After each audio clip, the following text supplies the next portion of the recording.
It is time to touch our bags and drop our sacks on this edition of the Kansas City Chiefs Report. It is mailbag time. You got questions, I got answers. It is our final mailbag before NFL free agency begins. So, of course, the Kingdom has plenty of questions in regards to free agency. I already took a little bit of a sneak peek, and you guys want to know about Chris Godwin, Dalton Schultz, among others. We will go ahead and get started right away with Trey King, who writes this. Davante Adams got released today. Should KC go get him? So we were recording this on our live show on Tuesday that we do each and every week. And Davante Adams is available now. And I got to tell you, I like Davante Adams. I like him a lot. All right? But he is going to be pricey. And it's going to be a very competitive market for his services. Despite being fired from his job, somebody will rehire him and pay him a good amount of money. I don't think the Chiefs are going to have that type of money to spend. But if they do, if Brett Veach can find some change underneath the couch cushion, by all means, I'd love to have him on my team. But I'm not getting my hopes up that Davante Adams is coming to KC. Now, folks, you may be wondering, how can I be a part of this next mailbag segment? Here's how. Subscribe. Turn on notifications. You will be alerted when we go live.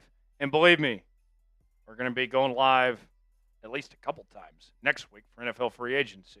Stay in the loop for when we have new videos here on the channel, whether it's a mailbag that you can be a part of, a live show, a free agency signing. The best way for you to stay up to date is by subscribing and turning on notifications and joining what we call the Noti Gang. If you're part of that Noti Gang, spam Noti Gang in the comments section, and we'll continue here on today's show. KC Mo. Whoa. Should the Chiefs bring in Chris Godwin? So, Chris Godwin, not likely to get the franchise tag from the Tampa Bay Buccaneers, had a season-ending injury this past year. And the Bucs offense actually was just fine without him.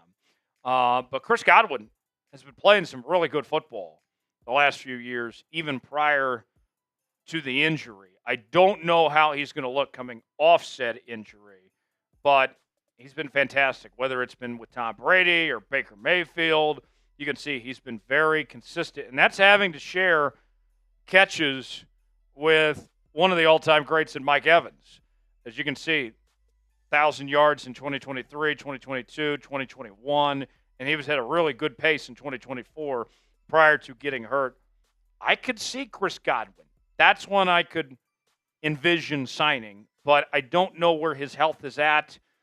Be very curious, the physicals, what he looks like. If he's healthy, Chris Godwin would be very intriguing. I would love that idea for him to end up in KC.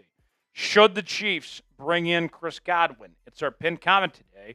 You might get an ad break while the ad's playing. Get your votes in. Let us know. Y for yes, in for no, if the Chiefs should bring in Chris Godwin or not. Dark Fair with a $5 super chat. All right, Sin. If we were to go for a cornerback, I'd go Xavier McKinney or Jair Alexander from Green Bay. I don't know about Xavier McKinney. Jair Alexander is a fantastic football player, but there have been some character concerns. But, you know, I don't need corners to be Mother Teresa. I like some corners to have a little attitude of sorts. But I don't think corner is as big of a priority as some do, because I think you have a very good 1-2 punch with McDuffie and Watson. I do think you have some depth issues. You need some help at the nickelback spot. But it's nothing on these two guys. But I think there's more important things that need to be addressed. But I'm open to the conversation, and I'm not going to be mad if you sign either guy. But I'd be surprised just because you have more important needs to take care of. Dark Fair, thanks for the super chat. Tony, you got your question in. Don't be mad at me, Tony. You got your question in, all right? Deal with it. He writes in, #Chiefs. I would love to see Pacheco do great in 2025, but I consider getting a running back in the draft, Tyler. Even if Pacheco gets healthy, would he be the same? Would he be fully ready? Okay. Let's take this piece by piece, Tony. There's a lot to take in there. First off, Pacheco actually has nothing to do with whether you draft a running back or not, because I don't think Kareem Hunt's coming back. At least I wouldn't bring Kareem Hunt back. So you're going to need a new running back. I think there's plenty of options out there that you can get in day 3, like Ali Gordon or Devin Neal, among others. There's some really good day 3 backs out there. It's a loaded class when it comes to running backs. So it doesn't matter what's going on with Pacheco. You should draft a running back anyway. Now, as far as what Pacheco's going to look like, I talked to him at the Super Bowl. He said he felt like his old self, and he thinks he's 100%. But we never saw it with our own eyes. And I got 4 eyes, and I didn't see it. So that has me a bit concerned. All right? So I hope Pacheco gets back to his old self. But if I'm going to be honest with y'all, I'm not counting on it at this point in time. Hopefully it happens. Hopefully he has an offseason to fully recover and get back to full strength and look like his old self. But we won't know it till we see it, just like porn. So I don't know. I just don't know. Only time will tell as far as that goes. Smitty's Burner writes in, would it make sense for the Chiefs to sign Dalton Schultz? So Dalton Schultz, he's had a decent career with the Cowboys and with the Houston Texans. And I'll say this, with Dalton Schultz, you kind of know what you're getting. You're getting a guy that will get at least 50 catches and 500 yards and get in the end zone a couple times here and there. He's going to get 10 yards of reception. You can see 10 yards about every time. That's just what it is with Dalton Schultz. He is the most predictable player in the NFL, probably. But it's not a need for Kansas City for Dalton Schultz. Here's what I mean by this. Hear me out on this.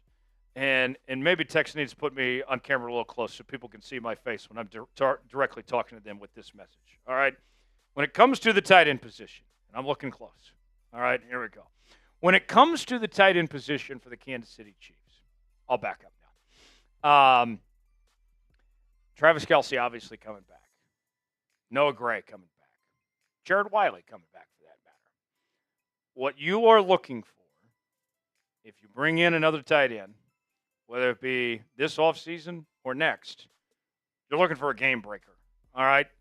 You're not looking for another number 2 or number 3 tight end or a below average number 1 tight end, which is what Dalton Schultz is. You're looking for a game changer. Now, I don't think Noah Gray is a game-changing tight end. I think he's a very good number 2 tight end. We don't know what we have in Jared Wiley just yet. That remains to be seen at this point, just because we didn't see him last year because he wasn't healthy. So if you are going to make a splash, you were looking for your Travis Kelce replacement. Dalton Schultz is not a Travis Kelce replacement. So I lean towards no, that you don't need a Dalton Schultz. You need a game-changing tight end. Dalton Schultz isn't that guy. Should the Chiefs sign Dalton Schultz? I'm giving you 2 options. You can type S for sign or P for pass. Chime in the comment section and let us know. Chiefs fan writes in, Chiefs should draft Luther Burden, the Mizzou wide receiver, huh? I like Luther Burden. I don't think that's going to be the pick at 31, and I think he's going to be a first-round pick. I don't think he's going to be available when Kansas City picks at 31. I would be surprised if they traded up for him. And that's, again, not a knock on him, obviously, because I don't think he's going to be available there. I'm not opposed to using the first-round pick on a wide receiver at all, but I think you're more like looking at like Emeka Ibuka in that position. Luther Burden would be a bit of a stretch, but it's not a bad idea. But I just don't see it happening. Dark Fair writes in, final question. Is it worth signing D-Hop if he's willing to play for the Chiefs again and Hollywood Brown back, since him and Worthy can help with spreading the field? D-Hop looked cooked. I'm not interested in bringing D-Hop back. Hollywood! I think there's a decent chance he comes back on like a prove-it type contract of sorts. And there's a small sample size in the regular season, but I liked what I saw, and we didn't get to see him with Rashee Rice. That's the other thing. All this talk about drafting receiver. Have we forgotten Rashee Rice exists? Have we forgotten that, folks? Rashee Rice, before the injury, looked like a top 10 receiver in the league. Now, granted, he could be suspended. And honestly, I hope the NFL lets him get away with it, and like just kind of brushes it under the rug. It doesn't suspend him. That'd be ideal. But let's not forget about Rashee Rice here. You got Rashee, you got Xavier Worthy. And then let's say you bring back Hollywood. You're feeling pretty good. And maybe you're going to draft a receiver. I don't need D-Hop on my team.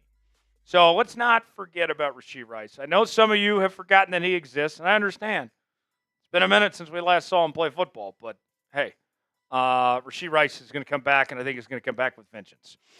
Subscribe now to the Kansas City Chiefs Report for the latest happenings on your favorite team all off-season long. Going to be a fun week ahead with NFL free agency. We'll cover it all right here on the Kansas City Chiefs Report. Subscribe now. I'm Tyler Jones. Thanks for joining us. We'll see you next time.